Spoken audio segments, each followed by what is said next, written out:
Oi, pessoal, tudo bem? A aula de hoje é sobre as crises internacionais na Belle Époque, as crises que ocorreram no período dos 10 anos que antecederam a Primeira Guerra Mundial e que, de certa forma, prepararam o terreno para a crise final que levaria à Primeira Guerra. Antes disso, dois avisos. O primeiro aviso é que eu continuo com um problema aí na gravação, não estou conseguindo falar e ao mesmo tempo mostrar os slides, né?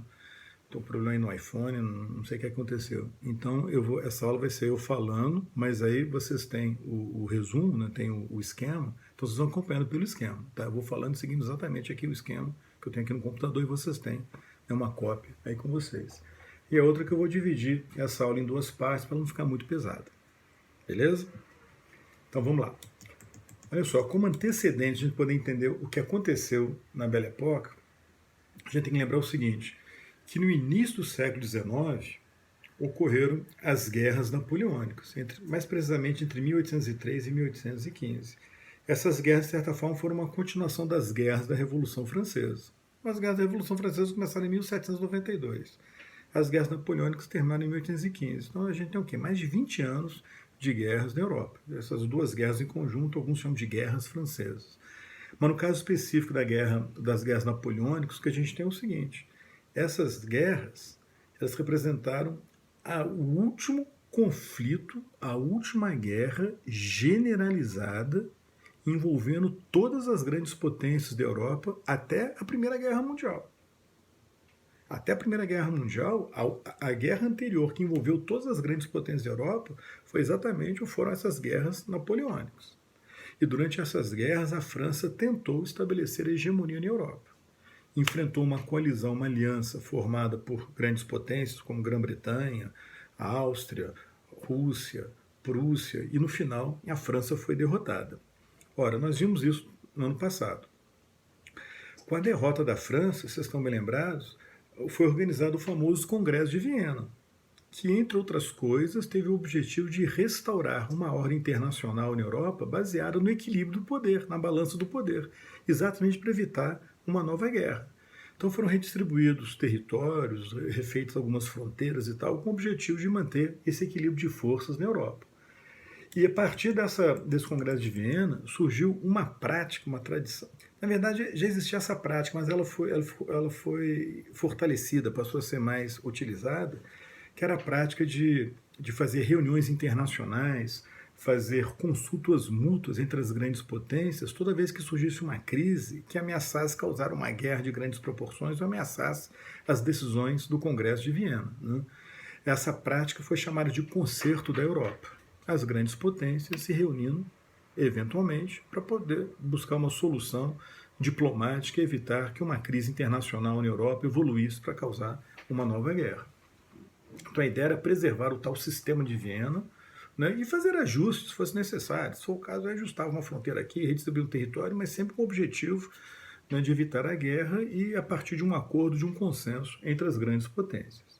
Ora, em decorrência disso, durante aproximadamente 100 anos, de 1815 a 1914, durante um século, não houve nenhuma guerra generalizada envolvendo todas as grandes potências da Europa, simultaneamente. Isso inexistiu até a Primeira Guerra Mundial. Okay?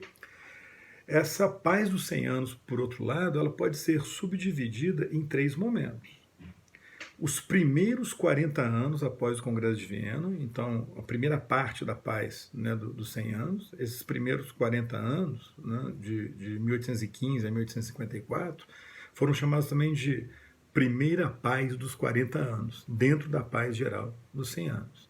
De fato, durante essa primeira paz dos 40 anos, até meados do século XIX, não houve nenhuma guerra entre grandes potências da Europa, mesmo uma guerra envolvendo poucas potências. Então, Grã-Bretanha, França, Prússia, Áustria e Rússia não se enfrentaram nesse período. Então, essa ausência de guerra marcou esse período. Porém, entre 1854 e 1871, a gente vai ter uma interrupção dessa ausência de guerra e nas chamadas décadas sangrentas ocorreram guerras entre algumas das grandes potências e mesmo assim de forma localizada. Não foi uma guerra generalizada, foi uma guerra envolvendo poucas potências. Por exemplo, a Guerra da Crimeia, a Rússia de um lado contra a Grã-Bretanha e a França do outro, mas a Áustria e a Prússia não se envolveram. As guerras da unificação italiana, a França lutou contra a Áustria nessas guerras, mas não houve o envolvimento direto da Grã-Bretanha ou da Rússia. As guerras da unificação da Alemanha, a Prússia lutou primeiro contra a Áustria, depois lutou contra a França, mas não houve envolvimento das outras potências, das outras grandes potências. Então, a paz generalizada continua existindo mesmo durante essas décadas sangrentas. E veio a fase final do período, que é a Segunda Guerra dos 40 anos, que vai de 1871, quando termina a Guerra Franco-Prussiana, até a Primeira Guerra Mundial. Okay? E foi justamente nessa segunda paz dos 40 anos, quando vai ter nenhuma guerra entre grandes potências, que vão surgir os problemas que marcaram os 10 anos que antecederam a Primeira Guerra Mundial, o período da Belle Époque. Né? Primeiro, o equilíbrio do poder na Europa estava sendo rompido, ou foi rompido. Foi rompido pela ascensão da Alemanha, que vira grande potência industrial e militar do continente, e é rompido também com a modernização da Rússia, sobretudo nos 5 anos que antecederam a Primeira Guerra Mundial, uma modernização cada vez mais acelerada, que foi assustando principalmente a Alemanha. Nessa época também a gente vai ter difusão de concepções geopolíticas muito influenciadas pelo darwinismo social. Aquela ideia de que é inevitável uma disputa entre potências, entre países, o mais poderoso, o mais forte vai dominar o mais fraco, ou você domina ou você vai ser dominado. Né? Aquilo gerava desconfianças mútuas, né? Um país desconfiava que o crescimento do outro iria ameaçar sua segurança nacional, seus interesses nacionais, então dificultava um acordo entre elas. E nesse contexto surgem crises internacionais, geradas ou por rivalidades imperialistas ou rivalidades dentro da própria Europa, ou geradas por revoluções em alguns países que causavam uma instabilidade doméstica que repercutia no cenário internacional. Então esse é o contexto para a gente poder entender o que aconteceu nos 10 anos que antecederam a Primeira Guerra Mundial. Ok? Então vamos lá. A primeira dessas crises foi uma guerra entre a Rússia e o Japão. Foi uma guerra entre uma antiga potência europeia tradicional, a Rússia, que estava se modernizando, e uma nova potência em ascensão na europeia, que era o Japão, que tinha se modernizado, estava se modernizando também, de certa forma, de maneira mais acelerada do que a Rússia. Essa guerra foi uma guerra imperialista de disputa por territórios no Extremo Oriente, no norte da China, a Coreia e tal. O Japão venceu essa guerra, para surpresa de todo mundo, com exceção talvez dos japoneses, né? Porque era uma época de muito preconceito racista em relação a quem não era europeu, quem não era branco, né? A ideia de que a raça amarela, né, os asiáticos, eram inferiores aos europeus, e o Japão derrotou uma grande potência, que era a Rússia. Essa vitória do Japão vai alterando o equilíbrio do poder no Extremo Oriente, mas ela causou uma crise política doméstica na Rússia de grandes proporções. A crise que resultou na Revolução de 1905, né, que vocês estudaram num fichamento aí anterior. Vocês viram que essa revolução, que não pode ser confundida com a Revolução Russa de 1917, que aconteceu 12 anos depois, essa revolução foi contra a monarquia absolutista do czar Nicolau II, né, o monarca da família Romanov. O czarismo era exatamente esse absolutismo, quer dizer, na Rússia não havia constituição, na Rússia não havia parlamento, na Rússia os partidos políticos eram ilegais, mas existiam vários partidos que atuavam ilegalmente contra o czar, partidos liberais, partidos socialistas. Né? A guerra então deixou o czar enfraquecido, deixou o czar debilitado, mas gerou também uma grande crise econômica.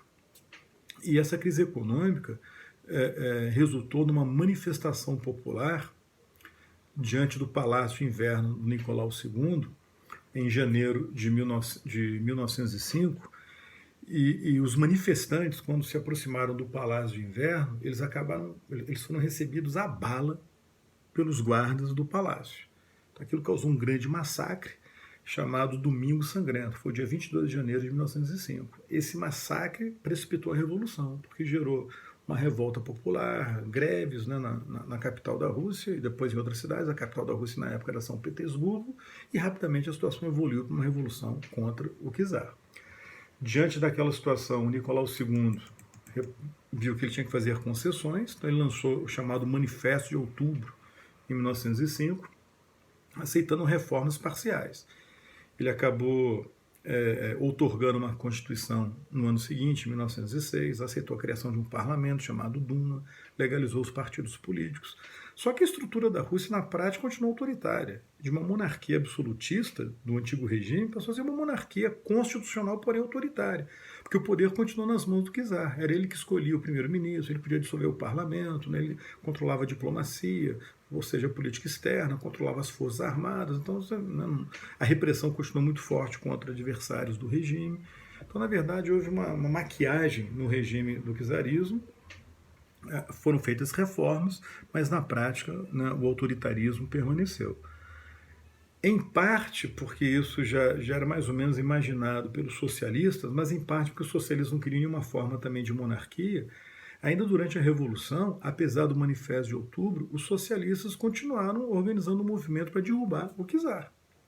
Resultado, eles fizeram uma outra revolução dentro da Revolução, ou tentaram fazer uma outra revolução dentro da Revolução, utilizando-se dos famosos sovietes, que eram conselhos revolucionários de trabalhadores que surgiram durante a Revolução de 1905. E essa tentativa de fazer uma revolução republicana, democrática dos trabalhadores contra o czarismo, ela foi liderada por socialistas, sobretudo pelos mencheviques, aquela ala que alguns chamam de mais moderada, né, do movimento social-democrata russo, né, mas eram os mencheviques, o Trotsky na época estava oficialmente nesse grupo dos mencheviques. Eles tentam então fazer essa revolução republicana e derrubar o czar. Só que nessa altura do campeonato a guerra tinha terminado. As tropas russas que estavam lutando lá no Extremo Oriente tinham retornado para a Rússia e o exército continuou do lado. O exército, como eu me refiro, não são só os oficiais, não, os soldados também continuaram apoiando o czar. A maior parte da população, que eram os camponeses, a maior parte ficou passiva, né, nesses eventos, então não apoia a revolução dos sovietes, a revolução nas cidades.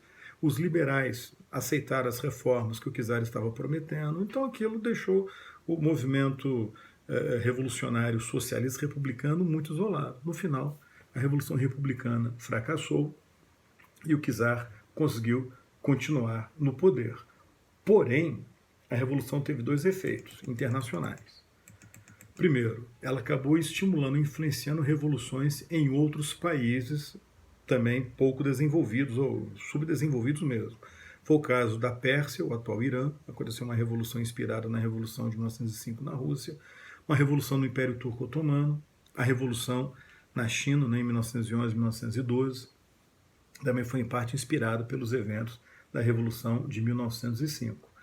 E a outra consequência internacional é que a derrota da Rússia na guerra, mais a revolução, abalou o poder da Rússia. Aí, durante uns 5 anos aproximadamente, a Rússia ficou enfraquecida. E ao ficar enfraquecida, isso teve dois resultados. A principal aliada da Rússia era a França. E quando a Rússia fica enfraquecida, a França fica meio isolada, sem poder contar com a sua principal aliada na eventualidade de uma guerra. E o outro resultado disso é que as duas maiores rivais da Rússia, a Áustria-Hungria e a Alemanha, vão se aproveitar da situação e vão tentar ter ganhos territoriais ou vantagens territoriais, né, com esse enfraquecimento momentâneo da Rússia. Né? Então, a partir dessa revolução, dessa guerra entre Rússia e Japão e da Revolução de 1905, a gente vai ter um efeito dominó que vai acabar gerando outras crises. Tem aqui 14 minutos de gravação, vou fazer uma pausa e já continuo na outra filmagem, ok? Já volto.